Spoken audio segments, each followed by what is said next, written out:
मृत्यु के बाद क्या होता है? जीवन और मृत्यु एक कटु सत्य है। कोई इसे झुठला भी दे तब भी इसे एक घड़ी मात्र भी बदल नहीं सकता। मनुष्य कितना भी प्रभावशाली क्यों ना हो, इसके बंधन से छूट नहीं सकता। इस मृत्यु लोक में हर जीव की समय सीमा पहले से ही निर्धारित है। मृत्यु अमिट सत्य है, यह सभी जानते हैं, परंतु मृत्यु के बाद क्या होता है, यह जानने की इच्छा सभी के मन में होती है। आपने अक्सर लोगों को कहते सुना होगा कि मृत्यु के बाद स्वर्ग और नरक दोनों में से कोई एक स्थान मिलता है, परंतु इसके पीछे के रहस्य और क्रिया दोनों का ही उन्हें कोई बोध नहीं होता। मगर गरुड़ पुराण में मृत्यु के बाद वास्तव में क्या होता है, इस बारे में विस्तार से बताया गया है। मृत्यु से पहले अंतिम कुछ दिनों में व्यक्ति को यमदूत किसी न किसी रूप में नजर आने लगते हैं। यह पहले ही तय हो जाता है कि मृत्यु के बाद शरीर में से उसके प्राण कहां से निकलेंगे और व्यक्ति को यमलोक में कौन से द्वार से ले जाना है। यह व्यक्ति के कर्मों पर निर्भर करता है कि मृत्यु के समय आत्मा शरीर के किस अंग से बाहर निकलेगी।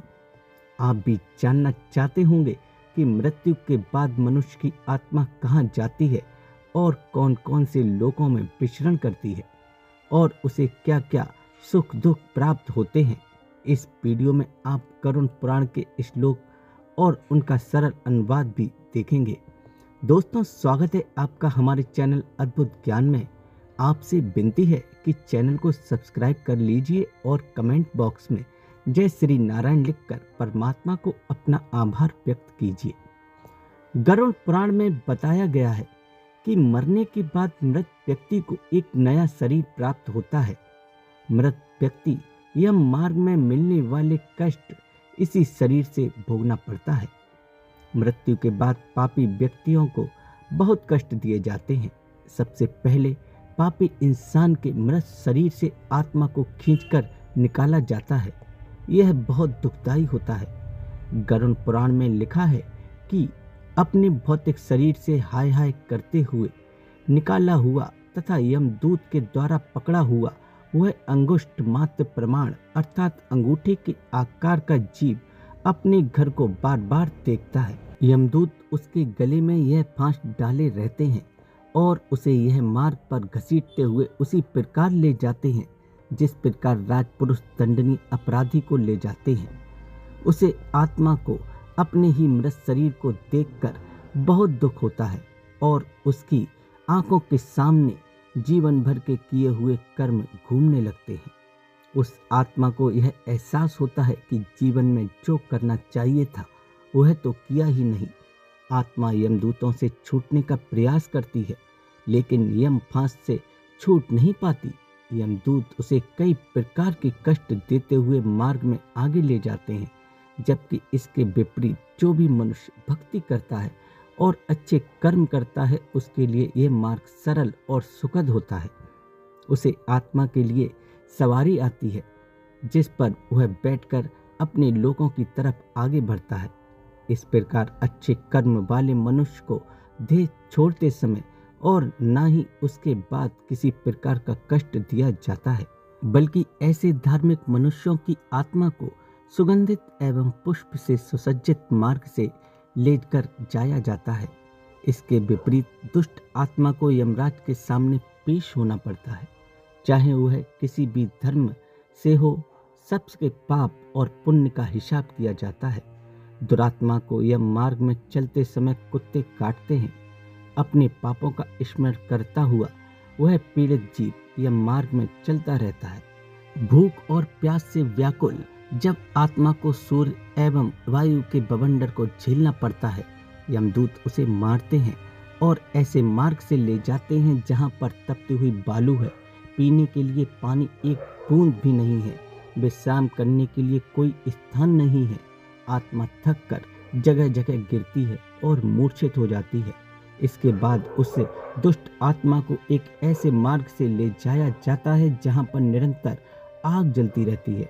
बड़े बड़े ज्वालामुखी हमेशा जलते रहते हैं और वहाँ रास्ते में लोगों को दर्दनाक तकलीफें दी जा रही होती हैं, जिसको देखकर वह पापी आत्मा भयभीत हो जाती है।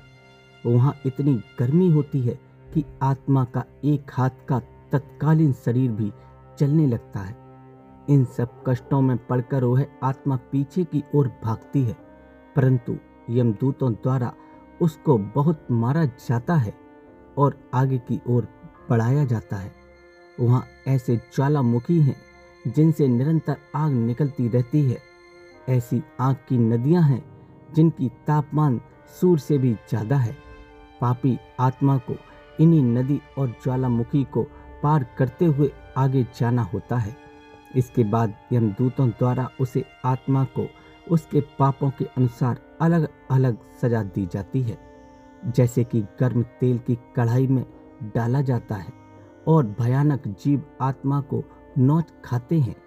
आत्मा को पीड़ा उतनी ही होती है जितनी पृथ्वी लोक के शरीर में होती है, लेकिन वहाँ उसकी पीड़ा को कोई अंत नहीं होता है।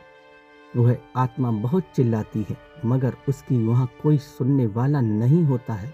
दोस्तों, इसके विपरीत एक अच्छी आत्मा एक ऐसे रास्ते से जाती है जो फूलों से सुसज्जित और सुगंधित होता है। यात्रा के अंत में इसे एक भव्य लोक में प्रवेश कराया जाता है, जहाँ इसे परमात्मा के दर्शन होते हैं। वह आत्मा वहीं पर पृथ्वी लोक पर किए गए कर्मों और संबंधों को भूलकर परमात्मा में लीन हो जाती है। परमात्मा के विधान के अनुसार इसके बाद वह आत्मा अपने निवास स्थान पर पहुंचा दी जाती है। अपने चारों ओर भव्यता और समृद्धि को देखकर वह आत्मा बहुत आनंद महसूस करती है। वहाँ पर किसी भी चीज की कोई कमी नहीं होती और वहाँ कोई भी काम करने की भी आवश्यकता नहीं होती है। वहाँ पर दूध की नदियाँ हमेशा बहती रहती हैं और वहाँ पर ऐसे पेड़ होते हैं जिनसे फल तोड़ने पर तुरंत दूसरा फल आ जाता है। वहाँ किसी चीज की कोई कमी नहीं है। वहाँ पर ऐसा भोजन प्राप्त होता है जो किसी भी लोक में प्राप्त होना संभव नहीं है। इसके विपरीत दुष्ट आत्मा सभी पापों को भोगते हुए धर्मराज के पास जाती है। यह दुष्ट आत्मा भूखी प्यासी होती है, लेकिन उसको कुछ भी प्राप्त नहीं होता है। यमराज द्वारा उसके किए हुए कर्मों के आधार पर उसको पृथ्वी लोक पर फिर से पशु, पक्षी या पौधा बना के 84 लाख योनियों में कष्ट सहने के लिए भेज दिया जाता है। दोस्तों, यदि आप गरुड़ पुराण में वर्णित आत्मा के व्यवहार, क्रिया एवं कर्म से संबंधित कुछ भी जानना चाहते हैं तो हमारे चैनल पर और भी वीडियो देख सकते हैं। अगर आपको इस विषय से जुड़ी कोई अन्य जानकारी चाहिए तो कमेंट बॉक्स में अपने सवाल पूछ सकते हैं। आशा करते हैं कि आपको हमारी यह कोशिश पसंद आई होगी। आगे के लिए हमारे चैनल को देखते रहिए। धन्यवाद।